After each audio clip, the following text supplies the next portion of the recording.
여러분 안녕히 주무셨습니까? 참 좋은 아침입니다. 우리 2015년 7월 9일 목요일 말씀으로 드리는 오늘의 번제 함께 합니다. 레위기 26장 1절부터 46절까지 말씀, 굉장히 긴 본문입니다만은 이 전체를 함께 생각하며 말씀을 나눕니다. 우리는 1절부터 9절까지만 같이 읽어보겠습니다. 시작. 너희는 자기를 위하여 우상을 만들지 말지니 조각한 것이나 주상을 세우지 말며 너희 땅에 조각한 석상을 세우고 그에게 경배하지 말라. 나는 너희의 하나님 여호와이니라. 너희는 내 안식일을 지키며 내 성소를 경외하라. 나는 여호와이니라. 너희가 내 규례와 계명을 준행하면 내가 너희에게 철따라 비를 주리니 땅은 그 산물을 내고 밭의 나무는 열매를 맺으리라. 너희의 타작은 포도 딸 때까지 미치며 너희의 포도 따는 것은 파종할 때까지 미치리니 너희가 음식을 배불리 먹고 너희의 땅에 안전하게 거주하리라. 내가 그 땅에 평화를 줄 것인즉 너희가 누울 때에 너희를 두렵게 할 자가 없을 것이며 내가 사나운 짐승을 그 땅에서 제할 것이요 칼이 너희의 땅에 두루 행하지 아니할 것이며 너희의 원수들을 쫓으리니 그들이 너희 앞에서 칼에 엎드러질 것이라. 또 너희 다섯이 백을 쫓고 너희 백이 만을 쫓으리니 너희 대적들이 너희 앞에서 칼에 엎드러질 것이며 내가 너희를 돌보아 너희를 번성하게 하고 너희를 창대하게 할 것이며 내가 너희와 함께한 내 언약을 이행하리라.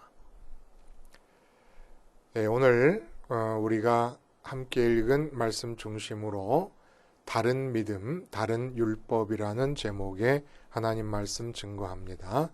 다른 믿음, 다른 율법. 우리가 신앙생활을 하는 데 있어서 신앙생활에 손해를 볼 때가 많습니다. 본의 아니게. 근데 그 신앙생활에 손해가 우리에게 주어지는 이유가 뭐냐?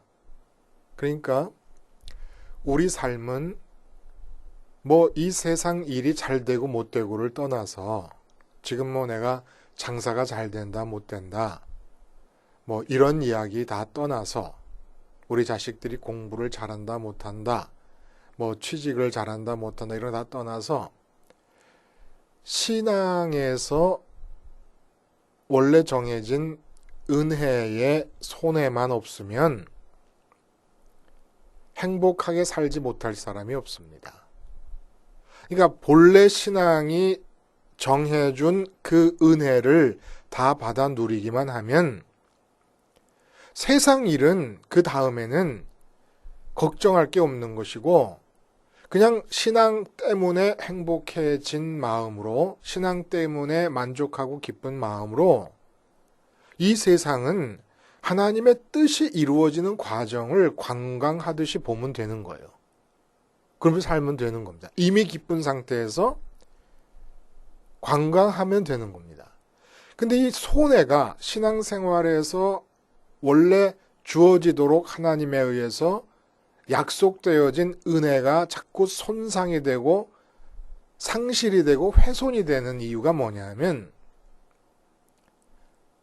우리가 잘못하고 뭘 잘못 행하고 있기 때문에 무엇을 안 하고 있기 때문이 아니라 그 이전에 그러기 때문에도 손해가 주어집니다만 그 이전에 오해하고 있어서 그래요. 오해하고 있어서. 이 오해가 엄청난 손실을 가져다 주고 있는 겁니다. 지금 우리 신앙생활에.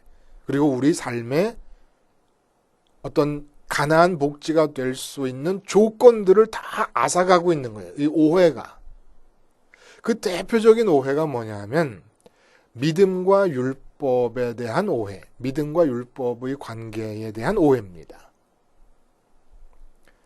율법이라고 하는 단어를 여러분이 한번 인터넷 사전에서 한번 찾아보시면 핵심적인 내용이 뭐냐면 법이라는 건 모든 사람이 다 갖고 있지 않습니까? 근데 핵심적으로 차이가 나는 것이 뭐냐면 신이 당신의 선민들에게 준 규범이다 이렇게 나옵니다. 신이 준 규범.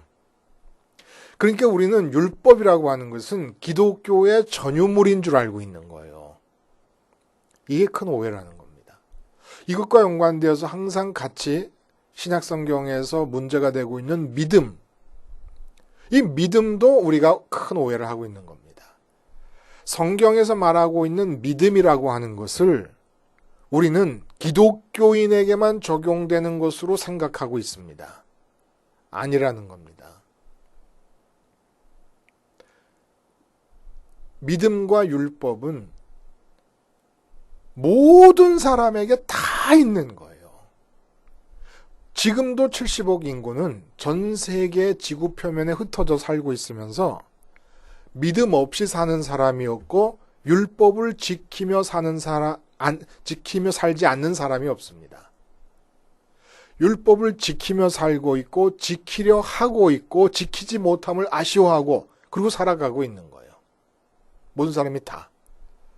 그러니까 기독교가 말하는 믿음은 다른 사람들이 믿음이 없는 것이 아니라 다른 사람들의 믿음과는 그 내용이 다른 믿음인 것이죠. 기독교가 말하는 율법은 하나님과 예수님의 이름을 부르지 않는 사람들은 전혀 관계가 없는 것을 말하는 게 아니라 그 사람들이 지키는 율법과 다른 율법을 지키고 있는 겁니다. 그리고 율법이라고 하는 것은 종교적인 영역에 국한되어 있다고 믿는 것도 큰 오해고 이 오해로부터도 엄청난 은혜의 상실이 주어진다는 겁니다. 율법은 일상적으로 우리와 관계가 되는 거예요. 직장에서 일하고 시장에서 장사하고 집에서 자식 키우고 집에서 살림하는데 다 율법을 따라갑니다. 율법이 무슨 종교적인 영역이라고 하는 곳으로 들어가야만 관계가 되는 게 아니라는 거예요. 이런 오해들이 구약성경 전반에 걸친 오해로 나타나고 있습니다. 이게 가장 빈번하게 발견되는 오해의 대표적인 어떤 모습이 나타날 수 있는 본문이 오늘 본문이에요. 오늘 본문이 그러한 오해의 가장 대표적이고 일반적인 모습에 출처가 되는 그런 본문입니다. 이런 오늘 본문과 같은 형식이 계속 반복돼요.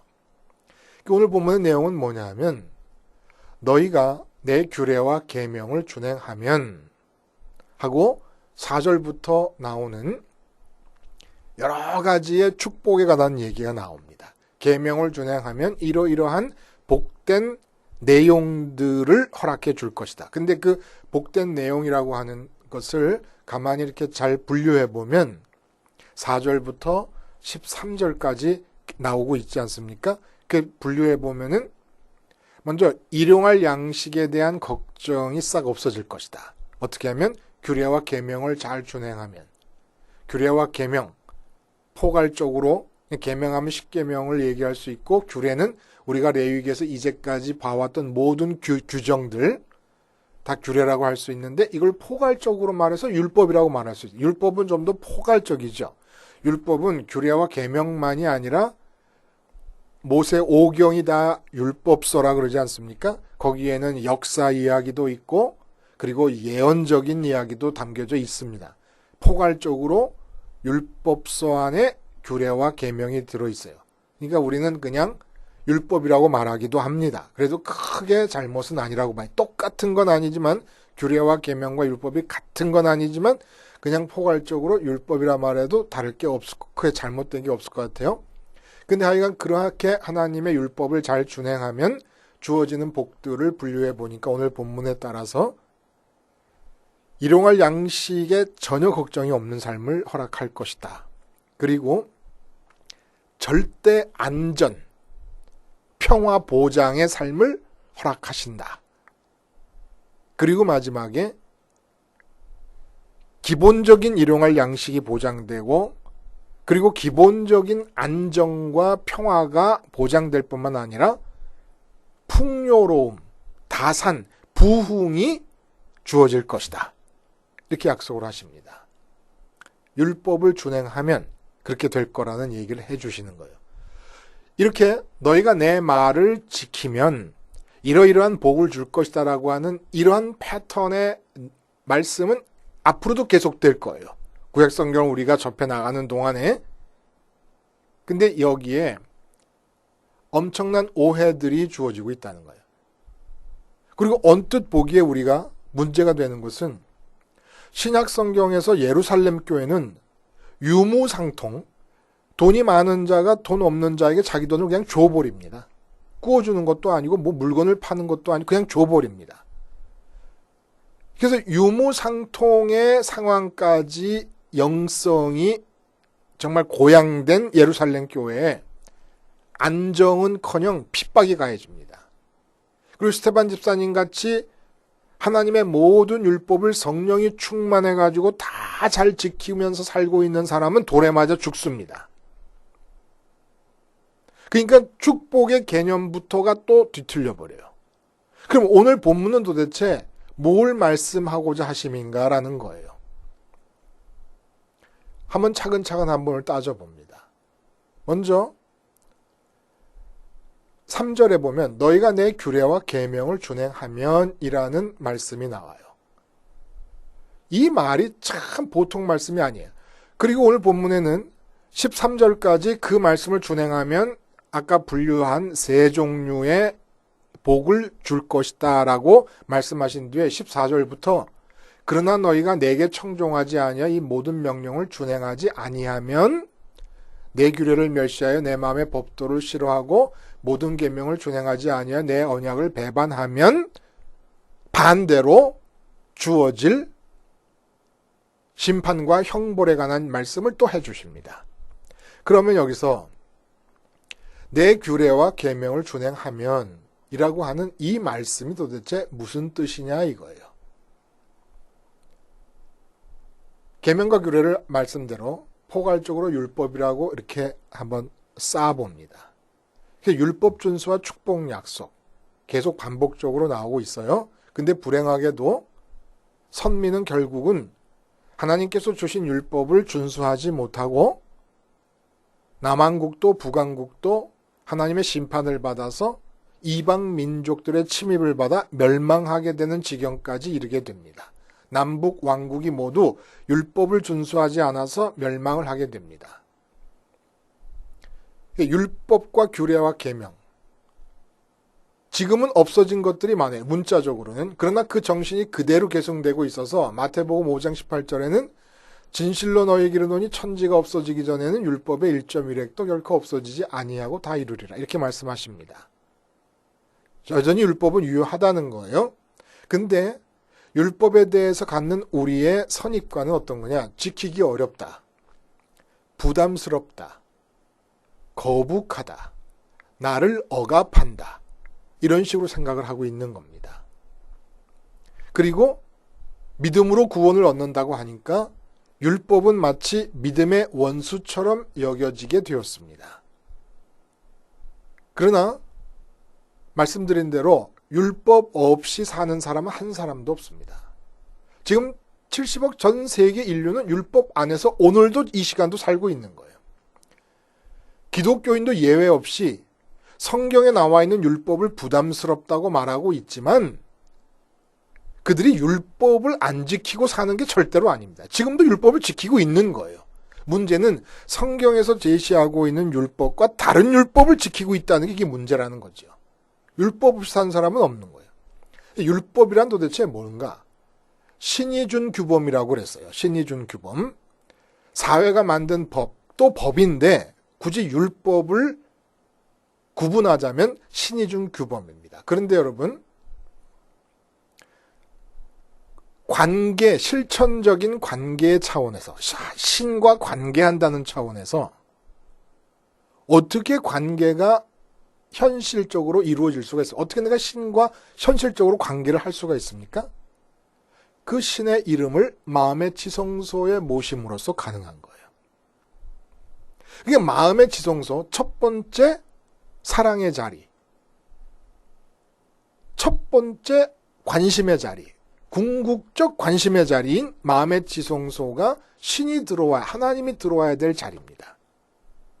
근데 그 자리에 사람들이 하나님 말고 다른 많은 것들 중에 어느 하나를 집어넣고 살고 있는 거예요.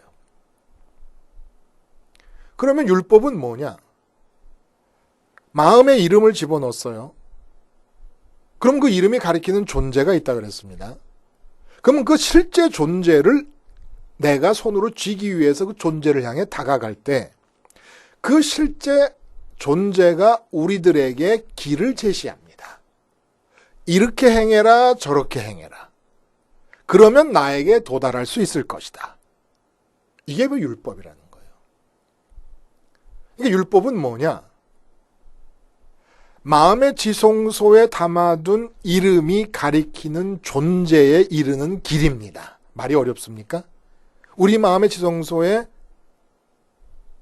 내가 첫 번째 관심의 대상으로 이름을 담고 있지 않습니까? 그러면 그 이름이 가리키는 존재를 내가 손으로 쥐고 싶지 않습니까? 그럴 때 그 존재에 이르는 길, 이게 율법이라는 거예요. 그러니까 예를 들어보면 쉬워요. 율법은 한두 종류가 아닙니다. 그리고 안 지키고 있는 사람 없고 지키고 싶어 하지 않는 사람이 하나도 없어요.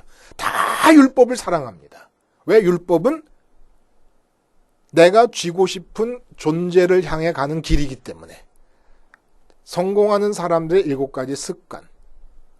마음의 지성소에 성공이 들어와 있으니까 7가지 습관이라는 율법을 지키는 겁니다. 자녀를 하버드 대학생으로 기르기라고 하는 제목의 책이 있다. 그러면 마음의 지성소에 하버드 대학생인 내 자식이 들어와 있기 때문에 그 두꺼운 자식을 하버드 대학생으로 기르기 위해서 해야 되는 그 두껍게 제시되고 있는 율법을 지켜보려는 마음을 갖게 됩니다. 5년 만에 10억 만들기, 마음의 지성소 안에 돈이 들어와 있기 때문에 그 10억이라고 하는 존재가 나에게 도달하려면 이러이러한 것들을 지키라고 제시를 하고 있는데 그것들을 지켜나가는 겁니다. 돈이 들어와도 신의 자리에 들어와 있기 때문에 다른 신이 되고, 자식이 마음의 지성소에 들어와도 마음의 지성소는 신의 자리이기 때문에 그 자식이 나에게 신이고, 이 세상의 성공이 마음의 지성소에 들어와도 그 성공이라고 하는 게 신이 됩니다. 그리고 신의 자리에 들어온 그것들이 나에게 도달하려면 이러이러한 법들을 지켜라 라고 말하고 있는 것이고, 마음의 지성소에 여호와 하나님이 들어오시면 똑같이 나에게 이르기 위해서, 나를 갖고 나로 배부르게 되기 위해서 이러이러한 것들을 지켜라 하시는 것입니다. 그러니까 그렇게 보면 신의 자리인, 신만이 들어올 수 있는 자리인 마음의 지성소에 들어온 것들이 신이 되어서 그 이름이, 신의 이름이 가리키는 실제 존재에 도달하게끔 하기 위하여 내가 걸어가야 될 길, 이게 다 율법이니까 율법 안 지키는 사람이 한 사람도 없다는 얘기입니다. 그럼 믿음은 뭐냐는 거예요. 믿음. 마음의 지성소에 왜 하버드 대학생 된 자녀를 내 마음에 집어넣습니까? 내 자식이 하버드 대학생만 되기만 하면 틀림없이 나는 참 기쁨과 참 만족을 얻을 수 있을 거라고 믿기 때문에 여기서 믿음이 나타난다는 거예요. 내가 왜 10억을 만들기 위해서 그 복잡하고 어렵고 까다로운 10억 만들기에 도달할 수 있는 율법을 지켜나갑니까? 믿음이 있기 때문에. 10억이라고 하는 존재가 나에게 분명히 참 기쁨과 만족을 줄 수 있을 거라고 믿기 때문에 그 10억이 제시하는 율법을 지켜나가는 겁니다. 왜 우리는 하나님이 제시한 율법을 안 지킵니까? 하나님이 내게 참 만족과 기쁨을 줄 수 있을 거라고 믿지 않기 때문에. 그래서 하나님 율법을 안 지키는 거예요. 그러니까 지금 선민의 상태가 어떤 상태냐면 하나님께서 부르셔서 하나님과 관계를 맺도록 자리에 세우셨어요. 하나님을 마주 대하는 자리에 세우셨습니다. 그리고 하나님께서 율법을 제시하시는데 마음의 지성소에는 선민들이라고 하는 사람들이 하나님의 이름을 담고 있는 게 아니라 돈의 이름을 담고 있어요. 성공의 이름을 담고 있고 형통의 이름을 담고 있고 풍요와 다산이라는 이름을 담고 있습니다. 그러니까 하나님이 제시하시는 율법이 지켜질 수가 없는 거예요. 그럼 믿음과 율법의 관계는 어떤 겁니까? 이게 서로 상반되거나 서로 대적의 관계나 라이벌의 관계가 있는 게 아니에요. 믿음의 단계는 마음의 지성소에 어떤 것인가의 이름을 담는 순간입니다. 왜 담아요? 그것이 내게 참 기쁨과 만족을 줄 수 있을 거라고 믿기 때문에. 믿음에는 이유가 없는 거예요. 그냥 그렇게 믿는 겁니다. 믿어요. 이게 믿음이에요. 이렇게 믿어서 마음의 지성소에 누군가 무엇인가의 이름을 담게 되면, 하나님의 자리인 그 자리에 누군가를 모셔드리게 되면, 그러면 그것을 현실로 이루기 위해서 율법을 나 스스로가 원하게 되는 거예요. 그러니까 내가 진짜 하나님만이 나의 기쁨이 되고 만족이 된다고 진짜 믿어서 마음의 지성소에 하나님의 이름을 담았다면, 내가 자발적으로 하고 싶은 게 뭐냐 하면 그분에게 이르는 길이 어떤 것이냐, 하나님으로 배부르고 하나님으로 만족하고 기쁜 길이 어떤 것이냐를 나 스스로 찾게 되어 있는 거예요. 나 스스로 찾게 되어 있는 거라는 겁니다. 근데 율법이 안 지켜지고 성경에서 제시하는 하나님의 말씀으로서의 규정과 규범들이 부담스럽고 어렵게 여겨지는 이유가 뭐냐면 우리 마음의 지성소에 다른 신이 들어와 있고 다른 것을 믿기 때문입니다. 그래서 오늘 본문 우리가 3절부터 얘기하고 있는데 1절과 2절에 뭐라 그러냐면 우상을 섬기지 말라는 말씀을 하시면서 안식일을 지키고 성막을 경외하라 이렇게 얘기하십니다. 이게 무슨 뜻일까요? 안식일을 지키라. 이것은 이 세상에서 내게 기쁨을 줄 수 있다고 믿어지는 모든 것들에 대해서 죽으라는 얘기입니다. 안식은 노동을 하지 않는 거예요. 노동은 뭐라고요? 이 세상에서 가치 있다고 여겨지고 중요하다고 여겨지는 것들을 획득하기 위해서 노력하는 겁니다. 근데 안식한다는 것은 그 노동이 죽는 거예요. 이 세상에 있는 가치들을 획득하기 위한 노동이 죽어버리는 거니까 마음 안에 내게 기쁨을 줄 수 있다고 믿어지는 것처럼 믿어질 수 있을 만한 것으로 여겨지는 모든 것들에 대해 죽는 겁니다. 세상에 대해 죽는 거고 세상의 가치들에 죽는 거예요. 그 다음에 하나님의 성막을 경외한다는 게 무슨 얘기입니까? 이 지구표면 전체 중에 정말 지구표면 전체로 보면 티끌 정도의 크기밖에 안 되는 성막에만, 성막이라는 단 하나의 스팟, 단 하나의 이 지점에만 천지를 지으신 하나님께서 인격적으로 사람을 만나시기 위해 임재하는 장소입니다. 성막을 경외하라는 것은 하나님께로 가는 걸 말하는 거예요. 하나님께로 가는 것. 세상에 대해 죽는 게 안식일이고, 그러니까 안식일과 성막 경외의 말씀은 십자가 생활화를 풀어서 얘기하시는 겁니다.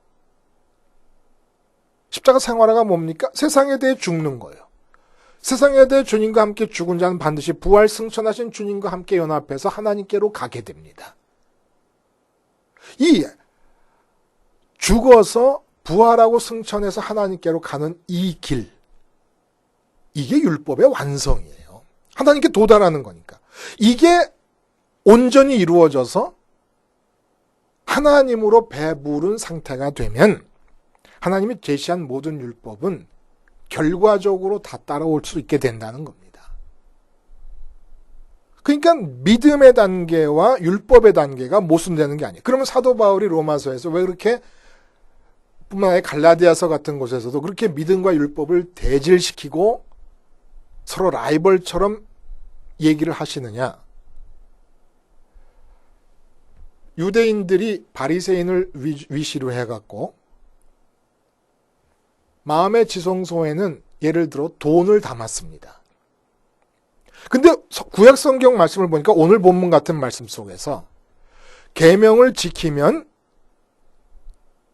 먹을거리 걱정 없고 안전하게 살 수 있고 평화가 보장되며 풍요와 다산을 이룰 수 있을 것이다. 이렇게 얘기를 하셨거든요.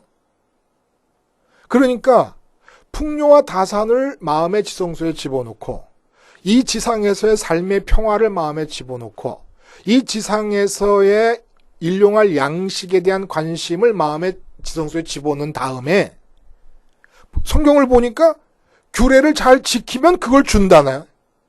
그러니까 율법이 뭐가 됐냐면 이 세상의 가치들을 얻는 길이 되어버렸습니다. 하나님의 율법이. 하나님의 율법은 마음의 지성소에 하나님이 들어오셔서 하나님만이 기쁨과 만족이 된다고 믿어서 지성소에 모셔드린 다음에 그 하나님께 도달하는 길이 되어야 되는데, 하나님께서 너희가 마음의 지성소에 여호와 하나님인 나의 이름을 모셔드리고, 그리고 그 마음의 지성소에 있는 그 이름이 가리키는 나의 존재에게로 오고 싶어서 열망하고 오고 싶어 어쩔 줄 몰라 하면 내가 이러이러한 복들을 주겠다라는 말씀이거든요. 근데 바리새인들과 유대인들이 이런 복을 마음의 지성소에 집어넣고, 그리고 성경을 읽다 보니까 그 복을 얻는 길이 계명을 지키면 되는 거라고 그렇게 읽어버리는 겁니다. 그러니까 이 복은 사실 우리 게 아니에요. 우리한테 주신 날이지만 우리 게 아니에요. 그냥 하나님의 뜻이 이 땅에서 펼쳐지는 거고, 우리의 복은 마음의 지성소 안에 하나님의 이름을 집어넣은 사람에게는 그 이름이 가리키는 존재인 하늘에 계신 아버지 하나님이 우리의 복인 거예요. 실제로. 그렇잖아요. 돈이라는 이름을 마음의 지성소에 넣은 사람은 뭐가 복입니까? 실제 돈을 쥐는 게 복이잖아요. 자식의 성공이라는 이름을 마음의 지성소에 집어넣은 사람은 뭐가 복입니까? 자식이 성공하는 게 복이잖아요. 하나님이라는 이름을 마음의 지성소에 집어넣은 사람은 뭐가 복입니까? 하나님 자신을 갖는 게 복인 거예요. 근데 세상 복을 마음의 지성소에 집어넣어 놓고는 성경에 계명을 지키면 그걸 주신다고 해놓으니까, 사실은 그걸 주신다고 하는 의미보다는 계명을 지킬 정도로, 하나님의 율법을 지키고 싶어 할 정도로 네 마음의 지성소에 내가 들어와서 네가 나의 그 이름이 가리키는 하늘에 있는 나에게로 오고 싶어 한다면 세상 일은 걱정하지 마라. 내가 너에게 어떤 장애도 없고 자유로운 삶을 살게 해줄 것이다 라는 약속인데, 이 약속을 멋대로 뒤집어 버려갖고 마음의 지성소에는 다른 신들을 모신 채로, 다른 신의 이름을 섬기고 있는 채로 이 말씀을 읽으니까, 내가 율법을 잘 지키고 교회 충성 봉사하면 하나님께서 복을 주실 거다. 그러니까 복에 이르는 길로 삼았고, 마음 지성소 안에는 복을 담고 있고 복이 신이 되어버렸다는 얘기입니다. 그래서 믿음과 율법은, 그러니까 믿음으로 구원을 얻는다. 구원을 얻는다는 게 뭐냐면 하나님을 마음의 지성소에 모셔드리고 있는 상태가 구원을 얻은 상태입니다. 그리고 구원의 완성은 그 이름이 가리키는 하늘에 계신 하나님으로 진짜 배부름의 상태가 현실이 되는 것. 이게 구원이 향유되고 있는 상태예요. 근데 율법으로 구원을 이룬다. 율법은 구원을 이루는 방편이 아니거든요. 구원 받은 자들에게서 나타나는 결과예요. 하나님께 이루고 싶은 사랑의 표현이 율법으로 나타나는 겁니다. 하나님께 이르는 길이라고 믿고 하나님께 가고 싶어 한다는 마음의 표현이 율법으로 나타난다는 거예요. 잘못 오해한 것에 대해서 율법과 믿음을 대질시켰을 뿐이지, 믿음과 율법은 그것이 이 역사하게 되는 자리가 다른 자리입니다. 다른 자리에서 역사하는 자들끼리, 농구 선수와 테니스 선수가 부딪힐 일이 없는 것과 마찬가지로 믿음의 자리는 마음의 지성소에서 일어나는 것이고, 율법의 자리는 마음의 지성소에서 결정된 것에 따라서 그 다음 단계로 율법이 필요한 것입니다. 그러니까 마음의 지성소에 마음대로 들여놓고 있으니까 믿음 없는 사람이 없는 거예요. 그것이 내게 기쁨을 줄 수 있을 거라고 믿기 때문에 그것의 이름을 담고 있어요. 그리고 율법 없이 사는 사람 아무도 없습니다. 모두가 다 마음의 지성소에 들여놓은 그 이름이 가리키는 실제 존재에 도달하는 길을 모색하면서 살고 있습니다. 근데 유독 하나님의 율법만 부담스럽게 느껴지는 이유는 하나님을 믿지 않기 때문에, 하나님만이 기쁨과 행복과 만족의 근거가 될 수 있다는 것을 믿지 않기 때문에 하나님 율법이 그렇게 부담스러운 거예요. 저는 10억 만들기 같은 책을 이렇게 잠깐 책 제목만 봐도 이룰 수 있는 게 아무것도 없어요. 왜? 10억이, 적어도 10억이라고 하는 돈이 마음의 지성소에 들어와 있지 않기 때문에. 하버드 대학생 만들기 같은 책의 목차를 보면 저는 못해요. 왜냐하면 내 자식을 하버드 대학생으로 만들겠다는 생각을 해본 적이 없기 때문에. 그런데 그걸 다 해요. 엄청난 그 율법을 다 지켜나가려고 합니다. 하나님의 율법은 그것에 비하면 아무것도 아닐지도 몰라요. 우리가 평생 돈돈하면서 살아요. 평생. 그 돈돈하는 열심과 열정과 관심에 100분의 1만 있어도 하나님의 율법이 지켜질 수 있을지 몰라요. 문제는 하나님이라는 이름을 마음의 지성소에 못 찢어드리지 않고 하나님 율법을 대하니까 불필요해 보이고 부담스럽고 억압하는 것 같아. 나를 자꾸 억압하는 것 같아. 믿음에서부터 어긋나 버렸던 겁니다. 이게 오해라는 거예요. 믿음으로 안 사는 사람이 없습니다. 율법으로 안 사는 사람이 없습니다. 그런데 왜 하나님을 안 믿고 하나님의 율법만은 부담스럽게 생각하는 겁니까?